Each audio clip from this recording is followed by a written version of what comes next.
Carbonated? Sounds like it at least. Before I pour this, the grain profile for this was to throw some flaked barley in this and some wheat malt.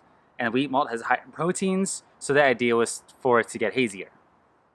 And the flaked barley would probably add more mouthfeel, but it could also add some haze, but more it's mouthfeel driven.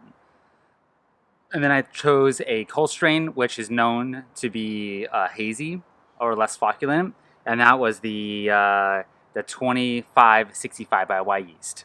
So those are the parameters. I set them in place.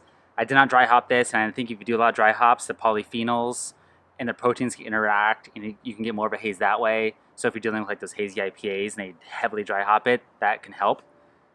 I want to keep it as classic a style as possible without adding too much to it. The wheat malt was my biggest concern about doing this for a classic style.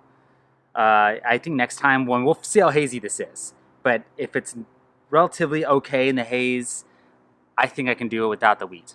But let's find out. It's hazy. It's hazy. I rinsed this glass out, but I guess I didn't do a good enough of a job because there's some bubbles in this here, which I think is an indicator of dirty glass. Sorry about that. It's not bad though. That's pretty hazy. Now it's not like orange juice cloudy, but I definitely would not say it's Pilsner clear by any means. I'm pretty happy with the haze on this. All right, so let's give it a taste here. Can't catch a break. There's an apartment building right there, and he likes to cry a lot. I've been finding this out recently. The timing though, right? The timing. That's what's amazing to me. So let's do this through his crying. He is naked running around, so he'll be happy in a minute, I'd imagine. So the smell off the bat, I mean, I'm getting a slight fruitiness coming through, but I'm not getting any diacetyl sulfur. Nothing sweet. Sometimes the early Pilsners, at least for me, if I do a quick Pilsner, it can have a little bit like a sweet nose to it, like a honeyness, sort of. I'm not getting that. Smells like grain. Nice grain profile. All right, it smells all right. Let's give it a taste. It's very, very drinkable.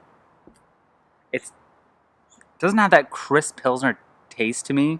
Not that I would expect to try and make it hazy, but there's the wheat malt is adding something to this. It is. It does have that wheat beer sort of taste to it. Now, it's not like clovey or phenolic or anything like that, or like banana, which the yeast would impart that. It's more just slightly like, it's hard to describe. It is there a little bit. That's what it is. It is there a little bit. I'm getting a slight weedy, clovey thing going on, a little spice. It feels good. Full-bodied, which I'd imagine with the flaked barley I used. The hop balance is great. Nice bitterness to it. Let's see, the bitterness was 40 IBUs, so, you know, standard hops, which is Saaz. So that could be the spiciness too from the Saaz coming out. But, you know, it probably is enhanced a little bit with that wheat. Very drinkable. I have no real problems with this. You know, I definitely got really close to what I was going for. It is not clear. You know, you can kind of see my hand through it a little bit.